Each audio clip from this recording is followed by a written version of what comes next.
जल जीवन मिशन नोंथांमोना गोबाङानो मिथिगौ आरो बे मिशननि गेजेरजों आरो बै मिशनजों सोमोन्दो थानाय रिल्स एबा भिडिअ गुसुं भिडिअ बानायनानै आपल'ड खालामनांगौ बेनिफ्राय बान्था मोनगोन बेखौ आङो जोबनायाव फोरमायगासिनो दङ माब्रै नोंथांमोना बेखौ आपल'ड खालामगोन बा शेयार खालामगोन बेनि अनगायैबो लोगोसे डिजिटेल पेमेन्टनि बिथिङाव दिनै भारतआ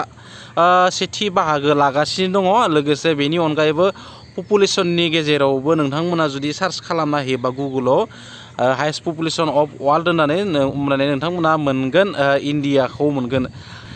गोबां पिकनिक स्पटफोरखौ मा होनदों बन्द खालामनाय खोथाखौ बुंदों दा पिकनिक स्पटफोर बन्द खालामनायनि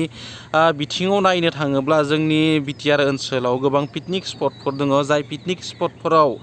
जौ सेरेब लोंनानै बा बायदिसिना गाज्रि मुवा जानानै गारनानै दोनो बथलफोरखौ लोंनानै बेबायदिनो गारना दोनो जायनि जाहोनाव ओनसोलनि थासारिया गाज्रि जायो लोगोसे बैयाव थांथावि बेरायथावि बेफोरबायदि थासारि जायो मानि जाहोनाव बेफोरबायदि थासारि जायो जोंनिनो गेजेराव बेफोरबायदि खालामनायनि जाहोनाव दा बेफोरबायदि गाज्रि बथल जौ सेरेब लोंनाय बा बथलखौ गारनाय बेफोरबायदि गाज्रि थासारि जानायनि बिथिङाव बुंनो थाङोब्ला जोङो बेयाव गोरोन्थिया जोंनिनो नोंबो आंबो गासैबो गोरोन्थि मानोना खायसेया फानो खायसेया लोङो लोंग्रायाथ' लोंगोन मोनबा नङा होमबा लोंग्रायाखौ हमथानो हाया सदाइखौ लोंग्राया गावखौनो बुजिनांगोन बा गावखौनो मानिनांगोन आं बेखौ लोंबा बैखौ जाबा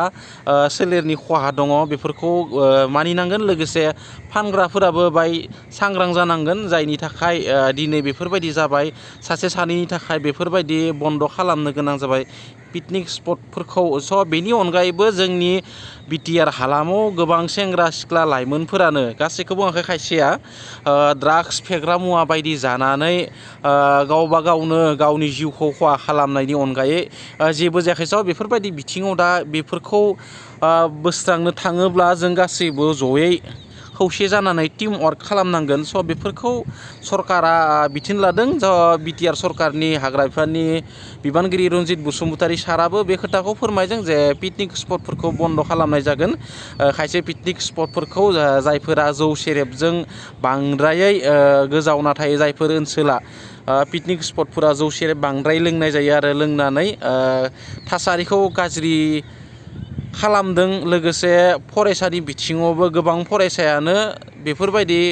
थासारियाव लोब्बा जानानै गोबाङानो गाज्रि रिजाल्ट खालामनायखौ मोनदांदों होननानै बिथाङा फोरमायदों स' जियानो जाया मानो बेखौ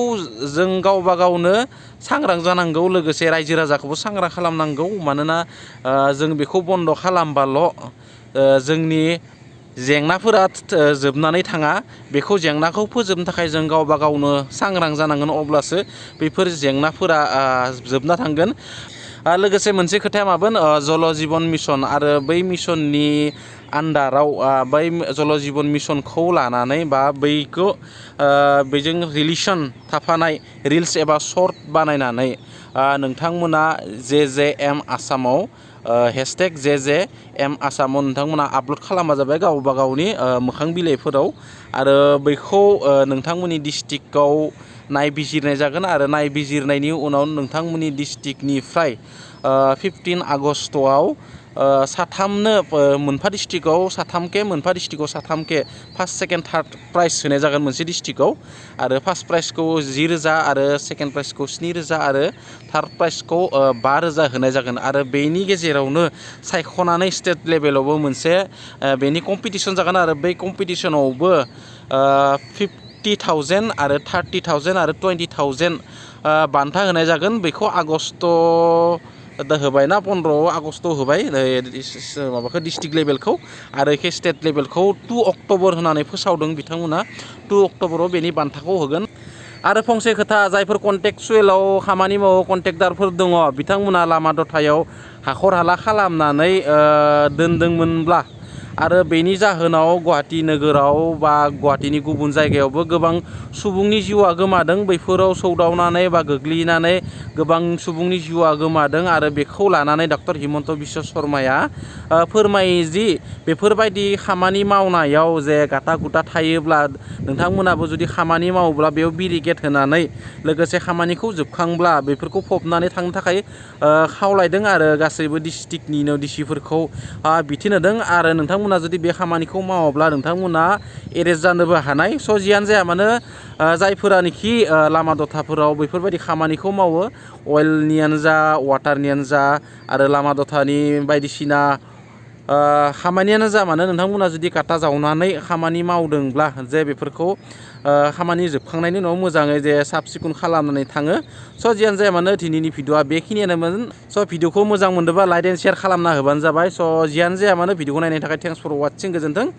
जय बर' हारिनि।